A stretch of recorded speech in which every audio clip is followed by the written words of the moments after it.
All right, speech slayers, welcome to another episode of the Public Speaking Horror Show. And get ready because today's guest knows all about real life horror. But we're not talking about ghosts and ghouls. We're talking about something even scarier: cybercrime and neurosculpting. Ouch. Today's guest is better known as the Queen of Online Safety. She is the founder and CEO of Smarter Online Safety, where she empowers everyone from CEOs to celebrities, parents to entrepreneurs on how to protect themselves in the digital age. From hackers and AI deep fakes to the latest scams, she helps people stay safe, sane, and informed in an online world that's, let's face it, getting creepier by the day. But here's where things get terrifying. She wasn't always a cybersecurity expert. In fact, she was once a victim of cybercrime herself. And not just a little hack, but a life-shattering attack that devastated her finances, her career, health, and even marriage. That experience forced her to fight back. And now she's not just a survivor, she was named a top 10 woman in cybersecurity and has dedicated to herself to helping others stay protected before it's too late.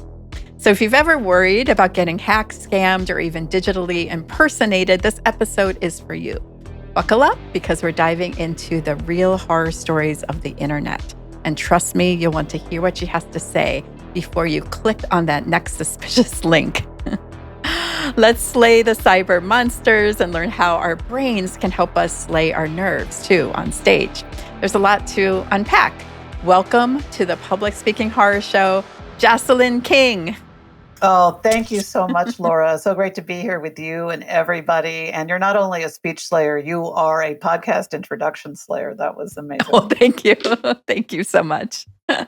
So we're going to get started with what I'm calling the Killer 13. These are 13 rapid fire, quirky, sometimes spooky, random questions. Are you ready to play? No, of course not, but sure. That's the correct answer.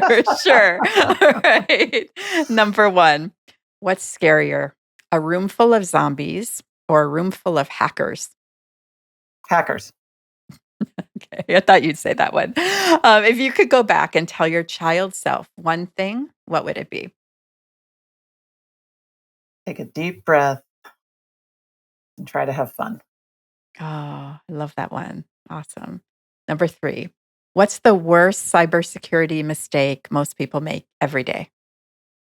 Here's one that everybody forgets about. I work with people who are like, oh, yeah, no, I don't need any cybersecurity training. I use a password manager. I've got unique passwords. I've got my devices locked up. I've got my security settings and everything. And I said, great. When was the last time you updated your router admin password?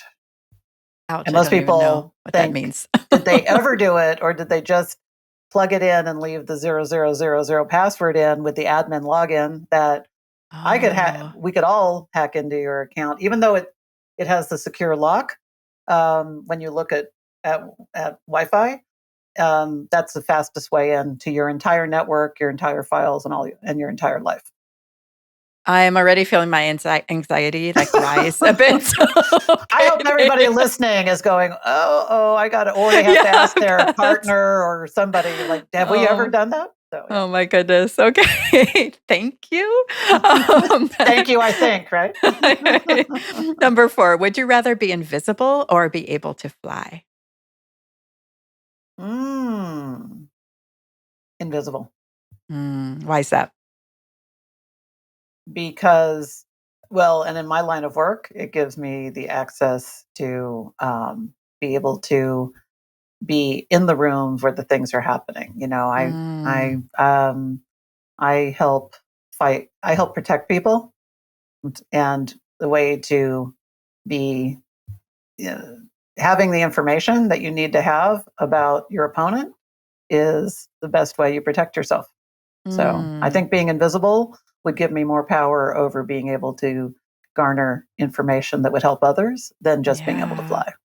Absolutely. It'd be a pretty cool superpower for sure. All right. Number five, if your brain had a firewall against stage fright, What would the password be?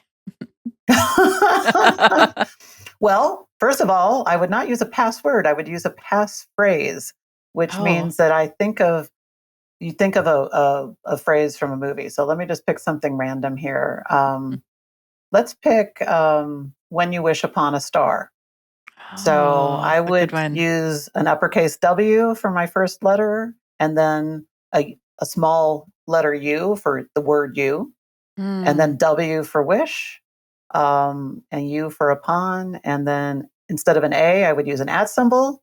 And then instead of an S, I would use a dollar sign. So when you wish upon a Oh. star, exclamation mark is a passphrase. And that's what I would use. Oh, okay. We'll have to break down why that's probably better than a password later on. More for Awesome. memory and because it's not Mm. easily guessed. Oh, I love Just that. don't post on Facebook that your favorite song is when you wish upon a star and you're okay. Yes. Okay. I'll try to remember that. All right. Number 6. What's one cybersecurity myth that drives you crazy? that that regular people can't protect themselves from hackers. Mm, that's a good one. I think that's a real myth. I am proof that that's not true, and I have Yeah. helped thousands of people prove that it's not true. Yeah. And I think, really smart people can be hacked. Like it just takes one, random moment where you're not really thinking to click on that link. Actually, I'm going to write. I want to write an academic paper about this or something for like an HBR or something. But having been in this business for so long, and knowing what I've learned, and by working with some of the best cybersecurity people in the world and in the industry, there is zero correlation between intelligence and even street smarts and getting hacked. Because getting hacked can happen in so many ways, and smart people can click on things without thinking, or more importantly, you're talking about the horror show and fear that we all have in public speaking.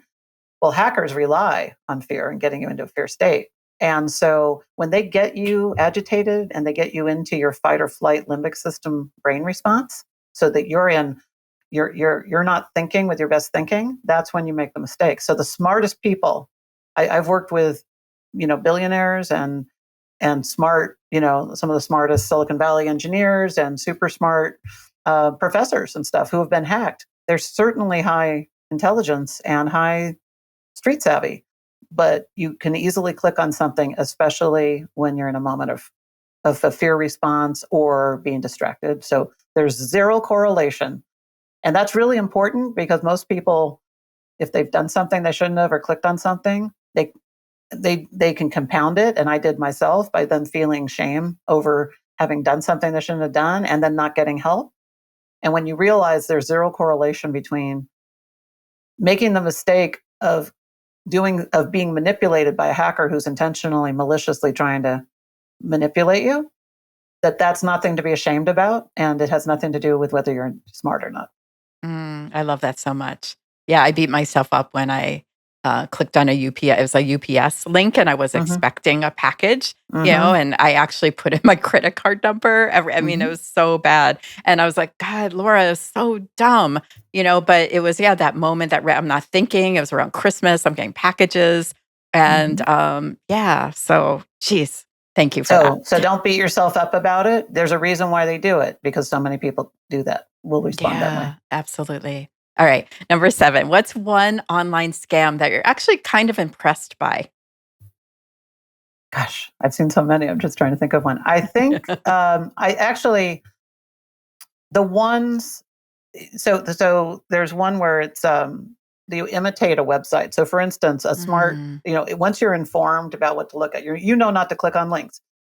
You'll hover over the link and um, and look at it to make sure it's not some gobbledygook and that it's mm, legitimate. But some more sophisticated hackers will. I'm going to use this one as an example because I used it with a cybersecurity expert on my podcast who gave this as an example. And instead of PayPal.com/ something, mm. there instead of the last L, the PayPal being an L, it's actually an uppercase I. Oh, So wow. you hover over it and you think it says PayPal, and it actually says Mm, paypa uppercase I.com.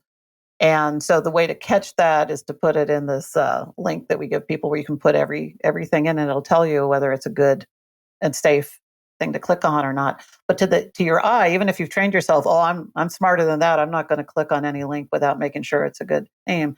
You can be tricked into that, and some of those things can get shut down. Others can't, and a lot of sophisticated cyber criminals will go that route. wow, that's so scary. Oh my Mhm. goodness. All right, number 8, a movie is being made of your life. What's it called? And who do you want to play you? Oh, I like that. Hacked and attacked. Oh, How I survived cybercrime and took my life back. oh, I love it. And I think I would like Emily Blunt to play me. Oh, yes, good choice. It sounds like a book too. Hacked and Attacked would be a Well, great book. I'm writing that You're book. That's working on why. that, right? Yeah. Okay. Stay tuned, everyone. That's amazing. All right. What's something most people would be really surprised to know about you?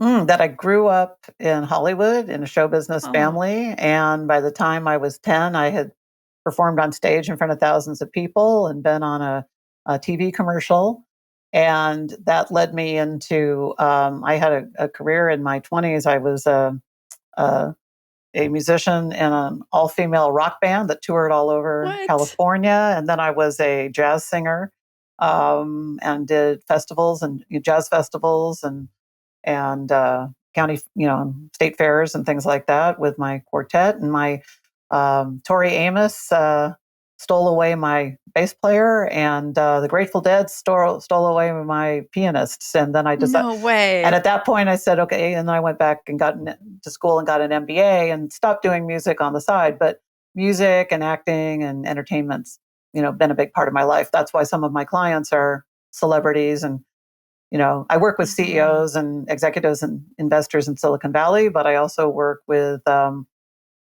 Hollywood types and producers and stars and people who have Grammys and Emmys too. So, because I grew up in that world. wow. Oh my gosh. Okay, that movie of your life definitely needs to be made now. And, oh, and Tori Amos, come on. Like, Yeah. what's going Jonathan on? Evans, come back to me. He's still playing with her. I tell Oh you. my gosh. All right, that's so cool. If you were a vehicle, what make and model would you be? Well, given my age, I'm going to be an all classic with all original parts.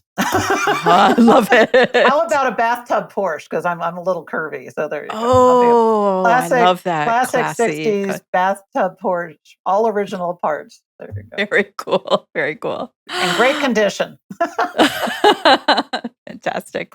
Restored There you perfectly. go. Yeah, exactly. All Exactly. right. Number 11. What technology that we have now do you wish existed when you were a teenager?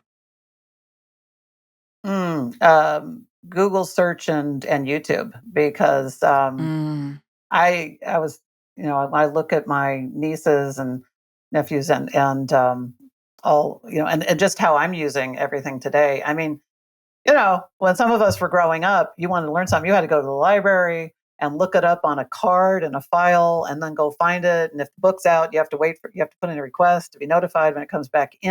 And how old is the information in that book? mm, Because it had to be written and, and gotten a book proposal approved and gotten published and stuff. So while we have a lot of junk to sort through because it's so easy mm, to publish, YouTube to me is my favorite search engine because I can get mm. everything done. And I love how it replaced those horrible user manuals that help you put things together. I mean, let's face it, the how to assemble an IKEA thing, getting to watch a video of somebody putting something together is just so much faster. And this is Yeah. why we have virtuoso guitar players um, who have just learned how to play guitar through YouTube. Whereas when I was growing up, if you didn't have a great guitar instructor near you and your parents' ability to afford it and your ability to get to them, you just didn't learn guitar. And now it really has made everything accessible to everybody. So you can do whatever you want and be whoever you want to be because of this Mm, access to information that is empowering all of absolutely. us. Oh man, it would have made my term paper so much easier to write too. Exactly. Oh Exactly. boy. All right, number Mhm. 12, almost there. What song always gets you pumped and dancing? Oh gosh, there's a couple of them. I love. Gosh, I can't look it up. Let's see. Boy, I have a few, but I love. I still love "Happy" by Pharrell Mm, Williams. yeah. And frankly, the reason I say that is I have a little playlist. So before I go on stage, Mm, I listen to happy, upbeat stuff, and I have a little playlist. I've got a few songs in there, but that's the first one because that one I gets love me that. going, I and love that. it gets me dancing and moving, and I think really important for us when we're going to be speaking, gets my breathing going. It's the Yeah. perfect beats per minute to Mm, get my breathing and my heart rate just accelerated enough that I don't look bored when I get on stage. yeah. And it also has just enough levity and relaxing lyrics to calm me down. I'm a certified neurosculptor. I know a thing or two about how our brains work. And no matter what mood I'm in, it decreases my fight or flight and helps get me in the best energized state to talk to people and help them. That's such a good tip.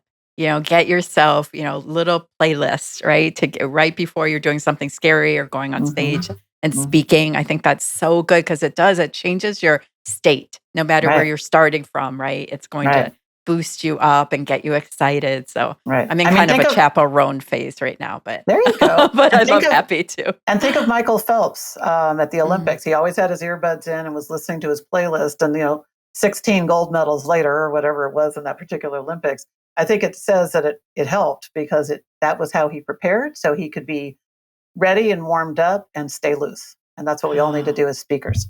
Yeah, I love it. All right, number 13. If you could steal the identity of someone else to be them just for a day, anyone in history or current that's living, who would it be? Wow. Hmm. That's wow. That's a tough question. um, to steal their identity, to understand them, or Well, to it's just to be them correct for them. a day. Get to Be be them them for for a a day. day. Yeah.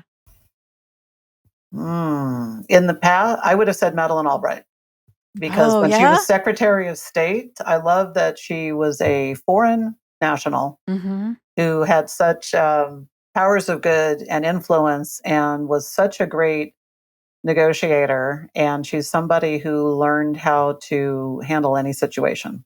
Mm. And she had these different techniques when she was negotiating peace talks. She would listen to everybody before she spoke and then come in with a solution where everybody got something so she could broker a peace Oh. deal. But when she represented the United States at the United Nations, she had to speak first because the US goes first. And she was able to switch gears and wear whatever uniform was appropriate for the job and always got the job done. So I think that to be her and experience that flexibility with switching gears from going to I speak last to I speak first. So I Mm. lead, I listen, I powerful speaker and an incredibly powerful listener. And I would love to experience Ah. that for a day. That is such a cool choice because you'd learn so much by being that other person, Right. what's like their mindset for going through all that. Well, Mm-hmm. you did an amazing job. Congratulations, Jocelyn, for surviving the Phew! Killer 13. I know those weren't all Phew! easy. You handled it like a pro. Oh, thanks. So now it's time for a little deeper dive and getting to, the meat of some of this horror that you've experienced, but also a bit of Mm-hmm. your backstory. In your words, what really led you to be passionate about what you do. So, can you Right. share with us your story? Well, I was an unwilling participant in learning Mm. cybersecurity, but I did love tech. I will say that. So after while I was doing the performing and stuff, I was still a working mom, and then part of it I was a working single mom. So I was working uh, in marketing, and I liked working for technology companies. And my goal was to get to Silicon Valley, which I eventually did, and I was ultimately at a company that was getting acquired by Intel, and while I'm there, I'm getting to work with the CEO of Intel, and we're on a first name basis, and I'm writing a keynote for him, speaking of speaking opportunities and stuff, and coaching him on what he needs to say to our customer base because I was the head of marketing for the company that was getting acquired.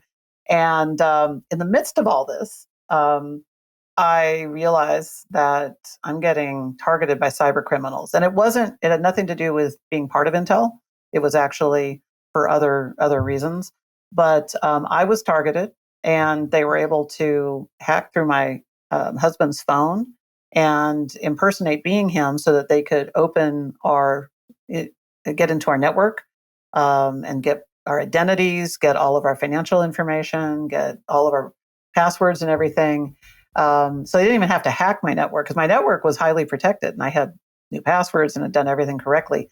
But they were able to impersonate a member with access and then get access to everything, including like opening the deadbolts of our house and my office at My midnight one gosh. night and waking up and going, seeing just my morning alert as I'm drinking coffee. What do you mean opened the office, the deadbolts in the middle of the night and disarmed our security system, which would send the police or something if somebody broke in? And Wow. I was like, how did that happen?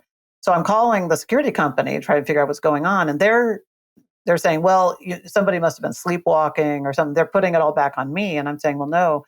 And fortunately, I had my wits about me. And I said, but we have a hallway monitor. If anybody had left the bedrooms, that would have been detected. And that wasn't.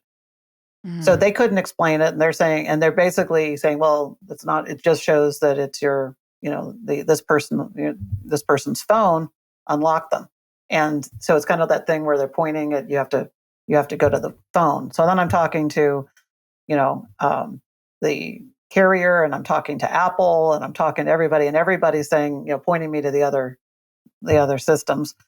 So I finally get to like the fourth tier of Apple support, and they really did come through. I spent 4 hours on the phone, Wow. and I got into their inner sanctum of support, and then they were able to realize that the phone had been completely taken over through malware through an Wow. app that my husband had downloaded, and were able to get in and had just been sitting in stealth mode. And what had happened is we were actually under a long-term attack. A lot of people think when they think of cybersecurity and cybercrime, they think of, okay, somebody got your credit card information or logged into your bank account and is trying to drain it, or they're doing a fake check scam or something. And all that happens. But there's also something that is more prevalent than anybody knows, which is these long haul things where they're coming in and invading a person the same way they do a company for ransomware, which is they're there for months and they're getting complete control so that they can then act and strike when they Mhm. plan to. We knew that things were bizarre because people were starting to show up at places we were going that we were in a dispute with. Um, we were having our tires slashed, and it's like, how did they even know we were here? These kinds of things were happening, and we're filing police reports and stuff, but there's no smoking gun. These people were good. They didn't slash our tires where there were any security cameras on a parking lot, for example, or something was blocked by a big truck or a tree. So they knew what they were doing. And a lot of this was to intimidate us and scare us. But we knew that they knew where we were going. So we started getting, very, first of all, cagey and trying to, like I wouldn't get off at the exit I was actually getting off at. I would get off past the exit or before and take a back road and drive. And it was like a TV show where you're making sure nobody's following you. So I started living my life that way. Here I am, kind of a senior person in marketing at Intel, and I didn't reach out to folks at Intel who might have been able to help me because I'm coming through an acquisition, and they're still deciding who they're going to keep and let go, and I don't want to be a problem child. So I'm just acting like everything's fine, and but totally distracted, and we're seeing things happen. We had people get through our system, and we knew that our house had been broken into because we found some cables to a couple of our security cameras cut in the back of the garage, and we're like, so how did they get past the security cameras to get in to cut the other security cameras? All these things are happening, and every time we're calling law enforcement, we're always one step behind. And I'm talking to even the FBI, only to find out that I'm one of almost 1 million cases that's filed every year. And so you're really, unless you're a threat to national security or there's some big bank fraud going on or you've got millions of dollars at risk, you really aren't even going to get a call back.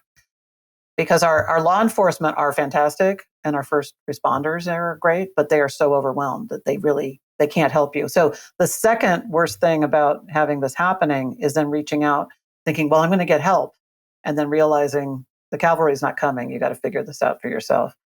So ultimately, we had a leak in our roof. We had some attic insulation replaced. And in the process of doing that, as they're working with the insulation, this microphone that had been in our bedroom ceiling came down out of the wall.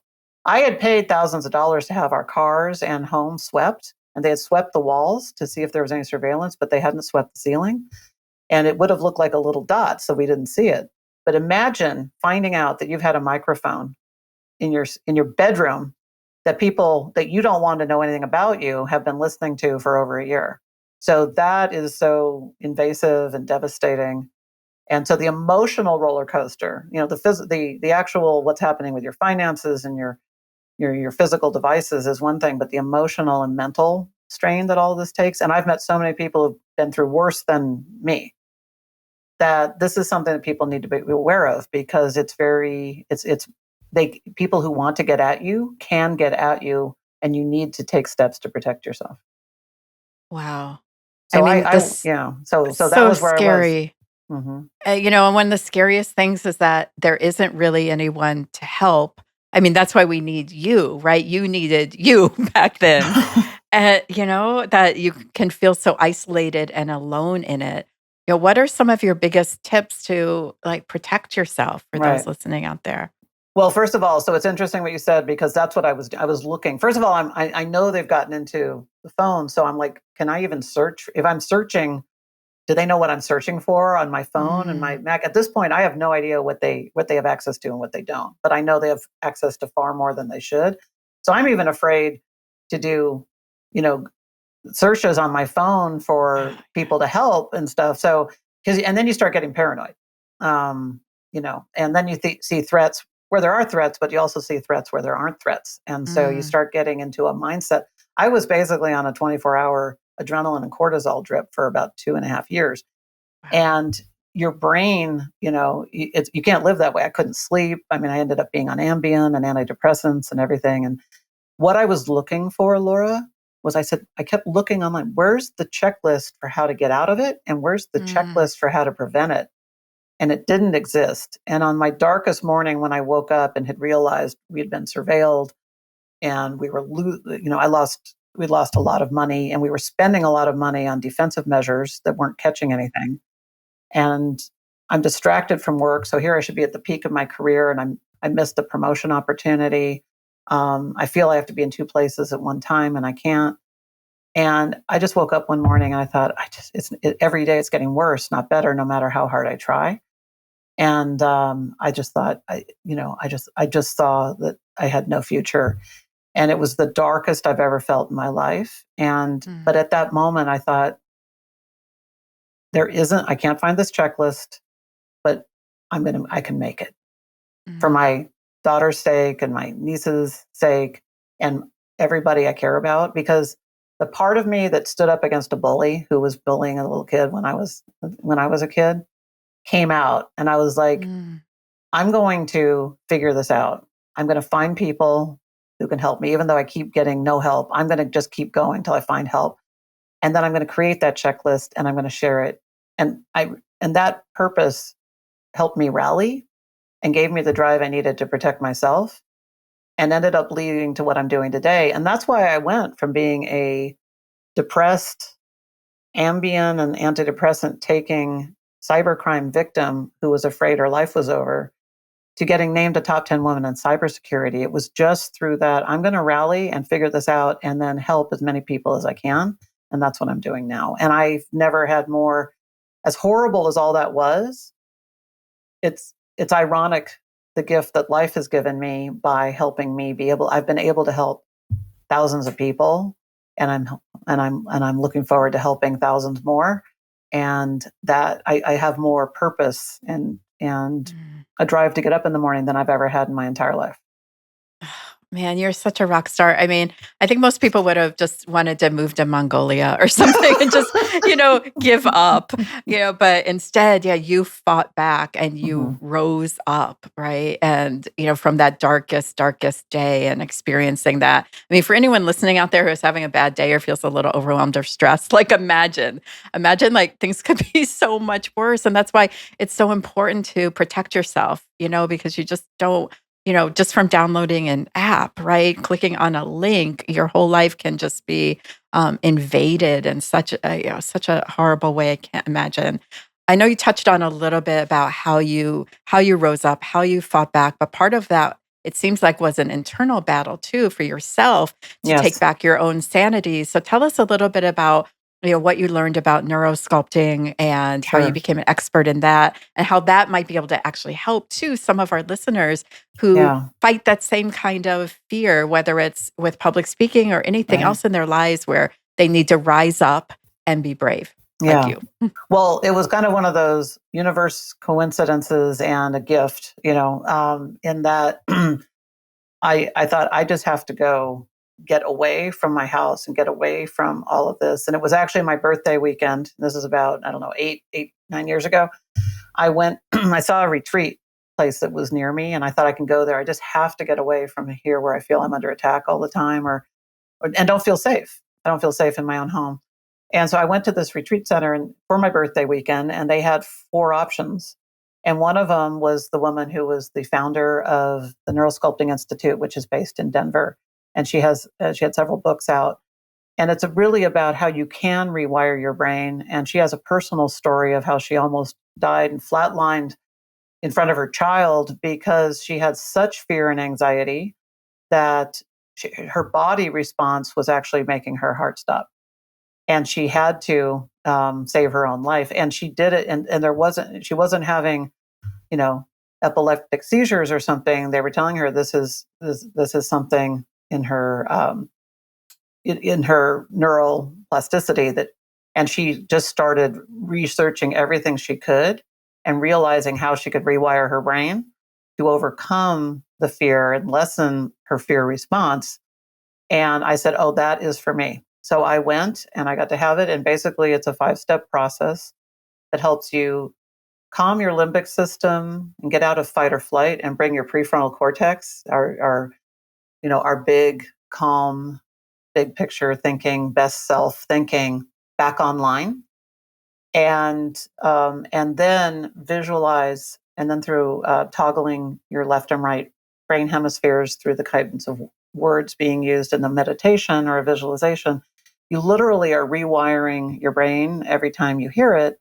But she also gives you a somatic tapping cue that you can use. So, like, think of like tapping your chest or tapping your fingers together. So when you attach that with this visualization of yourself being calm before you go on stage, um, and breathing and having a power word like, energized, let's say.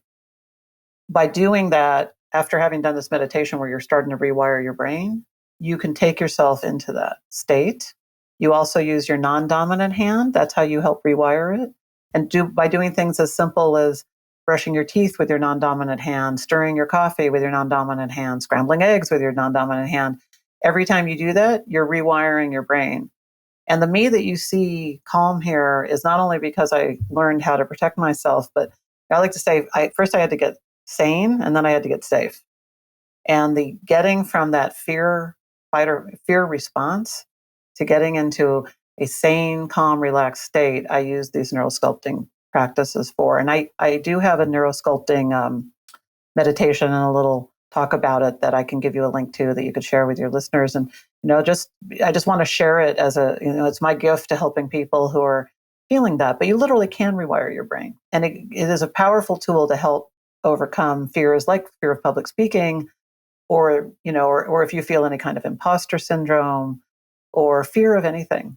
And not, you don't even have to use it for fear. You can also use it for envisioning yourself being a top keynote speaker, or winning, one of the speaking club awards. By visualizing all that and wiring your brain to accept that, you're actually helping yourself prepare to make that happen. So it's a very powerful tool. And I'm forever grateful to Lisa Wimberger and the Neural Sculpting Institute. In the process of taking the classes, because they were so helpful to me, I became a certified neurosculptor, and that's why I now offer it as a tool to help people.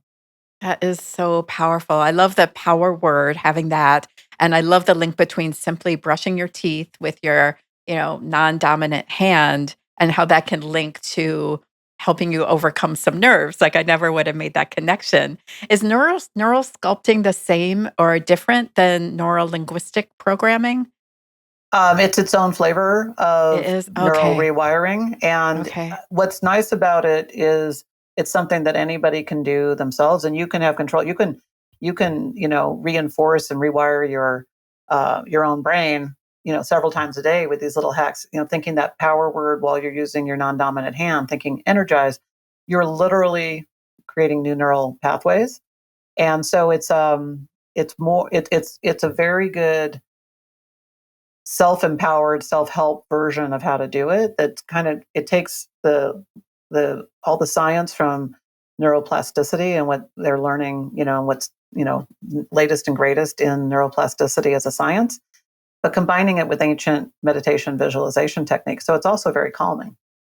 Wow. Well, we're definitely going to be sharing that link with all our listeners because I think this will be so beneficial to everyone, whether you want to speak up at a town hall or you want to give that TED talk or you just want to be a more confident person through your life. It sounds like it can be a huge tool to do that. Thank you so much for sharing that. Now, you said you grew up in Hollywood. You were in front of thousands of people on stage since you were little. Met celebrities. And I know you've given keynotes. Was there ever a time where something just went sideways? It just went wrong before you learned all these great tools. Oh yes, And how did many you times. recover from that, or what did you learn from it that you can share? Oh well, here's one time. I There was a big concert for a composer, and he had this wonderful band he had assembled, and I was the singer because he had written words to some of the songs, and he had a couple different singers on, but I was kind of like the headliner. And I'm there, and I come up, and I'm starting to sing, and the microphone's not on, and and I can't really tell because when you're on stage with a microphone, you're not hearing what the audience is hearing. You've got your own monitor, and so I couldn't really hear my monitor, but because there had been three people on before me, I didn't know what my monitor was supposed to sound like. I've been on stage before where sound is fine, I can't hear, and then you're signaling you're giving these little signals, tapping your ear to the sound man, to turn your monitor up. But then the audience is putting their hand, cupping their hand behind their ears, and I know they can't see me. And then I just panicked and my heart sank because I'm like, oh no. And I'm in this big hall that's full of people. And I was so in my zone, but this technical thing threw me off. So we're trying to fix it. And then I did it, but then I didn't restart because I was so thrown off and I was in such a reactive mode. So half the song was missed, including these wonderful lyrics that he had written. And so, and I hadn't had anything like that happen before, so I didn't know. Okay, I should stop and then make a joke about it, and then start again. I think I was so caught up in what I thought was personal humiliation or a personal failure. And when you go down that route with feeling emotionally bad or like you've done something wrong or shame, you don't feel like stopping and making a funny joke and say, don't you just hate these things or just anything. And so, but that was my learning ground, unfortunately, in front of all those people. And it went well, and it was, and it's funny, it's spent on public access television and things like that. And I see it. And that one song they don't put in. And I'm thinking, darn it, if I had started over, they'd be playing that one song. Mm, So I learned was that. such a Yeah. good lesson. And then another time is I got really good at speaking on large stages, but I would absolutely freeze up presenting in a small room. When I'm suddenly presenting to the leadership team, like being in a room on PowerPoint with 10 people, executive or not, even peers, was suddenly terrifying. It was like I was starting over. It was like I'd never had Mm, any training for how to speak. They're totally different things. So also mm, getting great at doing presentations in a room is not the same as getting on a stage for a big keynote, but I didn't know it went the other way, and it does. And I think it's mm. because sometimes when you're on a big stage in a keynote, you know there's thousands of people out there, but you can't see them all. When you're in a small room and everybody's looking at you, it's kind of overwhelming that you're trying to read their faces. Are they engaged with Mhm. what you're saying? And for people who are introverts and listening, you can't really read them. So paying too much attention to them can throw you off. So I found after my upbringing, it was much more difficult to give a presentation in a small room than a large one. I totally get that. I hadn't really given it a lot of thought, but you're so right. Like when you're on a bigger stage, you've got the spotlight on you. Yeah, you're not really seeing the faces. And for me, I feel so in control of the narrative and control of everything. But you're right. And when I've given smaller workshops, I think last time I did that, I was a little bit more nervous. And there is something about that. There's just all the eyes are right on you. I felt more, I felt more like in the spotlight, but in a weird way. I know. So, what do you have any tips for that? Or can neurosculpting help with that? Or what did you learn that worked for you? Well, what really helps me, and the thing about neurosculpting is how to get into your prefrontal cortex. First of all, quick tip. This is really great. Only your prefrontal cortex or your limbic system can be online at one time because they both need to be fed by your brain. They both are taking the same oxygen and sugar. So calming down your limbic system automatically puts you more back in your prefrontal cortex, and bringing your prefrontal cortex online automatically dials down your limbic system. That's one of the things I learned from the neurosculpting. So um, the fastest way to get in your prefrontal cortex is to is to be calm, and so sometimes you can have, like, that's why listening to a song like Happy before you go on helps get you in that state. This is why, back in the day they used to say, oh, picture everybody in their underwear and stuff. That never actually worked for me, but the idea of that is that it's funny and it would make you smile. And if you can make yourself smile, you're gonna we don't our brain knows that we don't smile when we're being attacked by a grizzly bear. So if you're smiling or laughing, then you're safe. And if you're safe, your limbic system calms down. So just by just recognizing that you're safe, and here's the other thing: taking breath. The number one thing from neurosculpting that I learned: when we're nervous, we're thinking about the future. You're thinking, oh, what if I blow this? You're already thinking that something bad could happen, and I'm having this, horror fantasy. And or if I'm thinking I didn't prepare enough and I'm living in regret because of what I didn't do yesterday.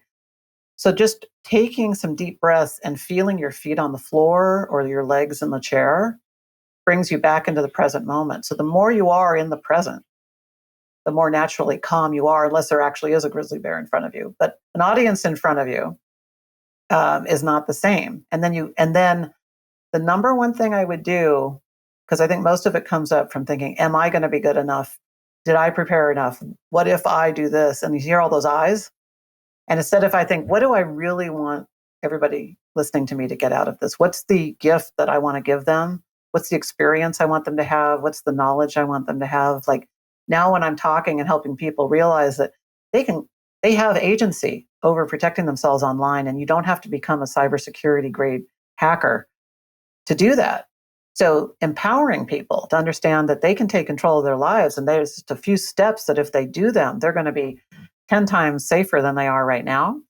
That's when I focus on that and on them and what I want them to feel or experience, it immediately calms me down and and I'm no longer thinking about what if I do this, what if I do that. And I think we get in our own way when we're overly thinking. It's a weird way of being self-centered by being self-focused. So focusing on the audience and what you're there in service to them for will immediately help you.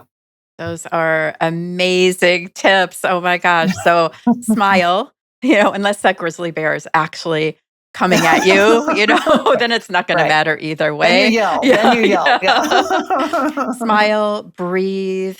Remember that it's really not about you. It's about, yeah, that great gift and message that you're giving the audience. And I love what you shared too, like when the tech fail with your microphone with singing, it's like you took it personally. And I think remembering, like, it's Yep. never, like, tech is never personal. But when that does Mhm. happen, because it's going to happen, it's out of our control. You said you're just very reactive and panicked. But I think instead, always just slowing down, knowing that there's time to make a joke. You can be, just respond in your own time, right? that we don't really need to react. And that's definitely very fear-based, I would think, too, Yeah. that I reaction. heard somebody on stage. I went out to hear a concert, and I saw that fear-based response in the Mm. performer, who's a Grammy-winning person. And when they had a problem with their, I can't remember their mic or they had a problem, they got on. They said, "I can't believe I have such that these sound people don't know what the hell they're doing." Oh, And she no. criticized them, and so she took her own fear of looking inadequate and deflected it onto them. And the difference between that or stopping and when they get it fixed, say, "Well, thank you, everybody. Let's give a hand to this incredible, Yeah. audio visual team for making all this happen and for saving the day," making them heroes instead of villains. Mm. Huge difference. Huge Yeah. difference. And making somebody wrong does not make you that. Nobody was loving this Grammy winner after they were dissing the people who are working so hard to help her, Yeah. her look good. So there's a lesson in there as well, Absolutely. I mean, it's never anyone's fault or no one to blame. I learned this with right? stand-up comedy too, that if the audience isn't laughing, it's not their fault. It's my fault, So yeah, Right, you right. always love your audience no matter what Mhm, and are, mhm. approach it all with And love your gratitude. crew and thank your Yeah, crew. all the Everybody who's behind the helping put scenes it on. people. Not Mhm. everyone's in the spotlight, right? But there's so many people helping from behind the scenes. We've learned so much from you. Thank you so much for being here. And this went by like so fast, but can you share with us like where we can find you, how we can follow you, what you have coming up that we can get excited about? And then also just a last message that you would really love to leave everyone with.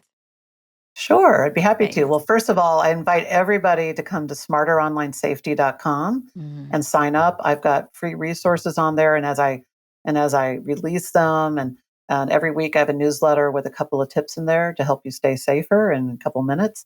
And then if you want to listen to my podcast, I bring on cybersecurity experts, and we put it down in plain English of what's going on out there and what can you do to protect yourself. I also have people come on who have been victims who talk about what happened and what they learned from it. So very human stories. Love to have you listen to that as well. And I think one final thing is I'm gonna take it to cybersecurity um, around your because I think it's so important if you're trying to build your career as a speaker, or let's say you're doing speaking and you've got a regular job and stuff. The last thing you need is to have a problem with a hacker. Mm. And we've all had that. If anybody listening to you has not gotten a suspicious email or a suspicious text or a suspicious phone call, please contact me because either you completely don't know or you're completely living in a bunker. And either way, I'd like to talk to you. But everybody has, and that could really throw you off. As somebody who had my career trajectory and knew what I wanted to do, um, I'm glad that I got thrown off course so I could be doing what I'm doing today, but I don't wish it on anyone. And so I would just say, I have the 10 tips that everybody can do to be safer now. And I just encourage you to do that. It really, everybody will tell you, have unique passwords and everything. But most people would say, great, but I don't know how to do that. And I end up resetting my passwords all the time. So I'm just going to show you how to keep them safely, generate them safely so that you can get them. Hackers can't get them and you can protect yourself and not have problems anymore. Freeze your credit so that you can't have people taking out loans on your behalf. And it's very simple to unfreeze it if you're getting a loan yourself. And then take a look at that router. Yeah. Oh, Your yeah. router and Wi-Fi are Oh, your. I liken it to it's like locking all your doors and windows when you go on vacation, but leaving your garage door wide open with a mm, sign that says "gone." So wow. don't do that. So much to learn from you. Thank you so much. There's so much to worry about, but in a way, it's like it's good to draw attention to it because I'd rather prevent these things from happening than to be attacked and then, be reacting to it and just, Right. living in all that fear and stress. But that said, thank God there are superheroes like you out there rising up Oh, well, thank you. against all the bullies. So thank you so much, all the listeners. That wraps up another episode of the Public Speaking Horror Show. Be sure to like and subscribe so you don't miss any of these juicy horror stories and how to keep slaying no matter what. Thank you for being here. Aloha.